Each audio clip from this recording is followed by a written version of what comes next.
गांव के किनारे पर एक घना जंगल था जिसे लोग भूल भुलैया का जंगल कहते थे।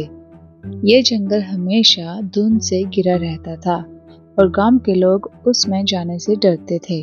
कहते थे कि वहाँ एक पुराना केबिन है जिसके बारे में किसी को कुछ नहीं पता। जो भी उसके करीब गया वो वापस नहीं लौटा।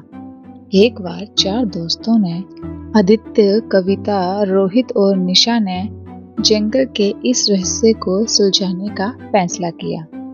उन्हें रोमांच और अज्ञात की तलाश थी। उन्होंने अपनी जरूरत का सामान लिया और सुबह सुबह जंगल की ओर निकल पड़े। जंगल में घुसते ही माहौल अजीब सा हो गया।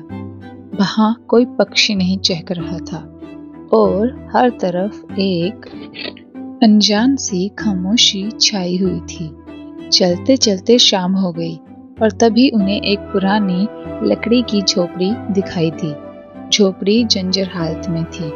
उसकी दीवारों पर बेलें चढ़ी हुई थी और छत से सूखी घास लटक रही थी। दरवाजे पर कोई ताला नहीं था, लेकिन वे थोड़ा टेढ़ा था। अंदर जाने से पहले सभी ठिठक गए, लेकिन आदित्य ने हिम्मत दिखाते हुए दरवाजा खोला।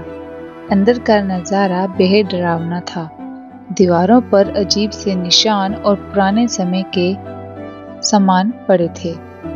वहां एक कोने में एक पुरानी किताब थी। रोहित ने उसे उठाया, लेकिन जैसे ही उसने उसे खोलने की कोशिश की, एक ठंडी हवा का झोंका आया और झोपड़ी का दरवाजा खुद ब खुद बंद हो गया। अचानक झोपड़ी के अंदर से धीमी धीमी आवाजें आने लगी, जैसे कोई फुसफुसा रहा हो। आवाजें अस्पष्ट थी, लेकिन उनमें एक अनजानी बेचैनी थी। कविता ने डर कर कहा, ये जगह सही नहीं लग रही है, हमें वापस चलना चाहिए। लेकिन दरवाजा अंदर से जाम हो गया था। आदित्य ने उसे धक्का देने की कोशिश की, लेकिन वे हिला भी नहीं। तभी झोपड़ी के अंदर की रोशनी मंद पड़ने लगी और चारों ओर बीच एक परछाई उभरने लगी। ये परछाई इंसानी आकार की थी, लेकिन उसका चेहरा धुंधला था। वे परछाई धीरे धीरे उनकी ओर बढ़ने लगी। चारों ने घबराकर दरवाजा तोड़ने की कोशिश की, लेकिन कोई फायदा नहीं हुआ। तभी रोहित को किताब में कुछ लिखा दिखाई दिया।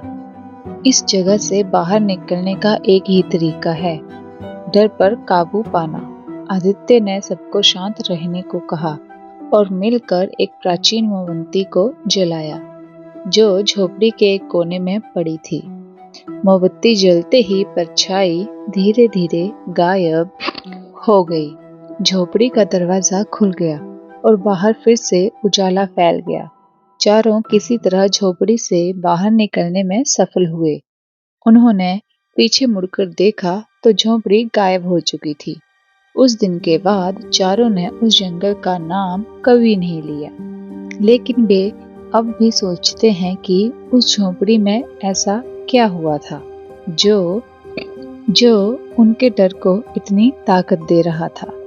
क्या वो झोपड़ी सच में शापित थी, या यह सब सिर्फ उनके डर का खेल था? ये आज भी एक रहस्य है।